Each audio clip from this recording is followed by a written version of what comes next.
A close call for workers at the Kansas City Zoo after two gorillas escaped from their exhibit. Yeah, this week, officials are working on a plan to make sure it never happens again. Sloan Heller is live outside the zoo with more. Sloan.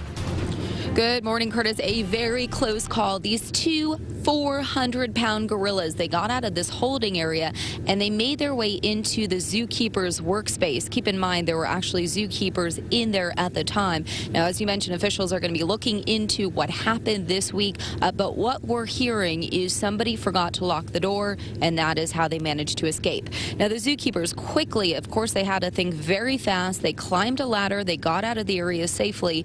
Visitors, fortunately, they were protected by a safety door, but the zoo, of course, did not want to take any chances. They issued a code red, which means the zoo was in a potentially dangerous situation. They moved everybody out of the Africa exhibit. Here's a visitor's photo that we were able to get yesterday.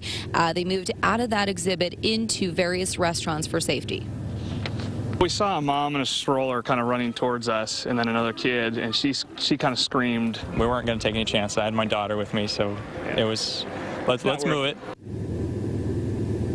And there was a special team on hand who moved in, and they used a whole bunch of tactics to try to get these gorillas to go back into their exhibit. What we're told, what finally worked, they actually just used a very old-fashioned tactic. They took out some hoses, sprayed the gorillas down with water, and that's what eventually got them to move back in. But we're told it did take a good 3 hours for all of that to happen. Again, very close call for these zookeepers, public, luckily safe throughout this whole incident. We're live this morning in front of the Kansas City Zoo. Sloan Heller, 41 Action News Today.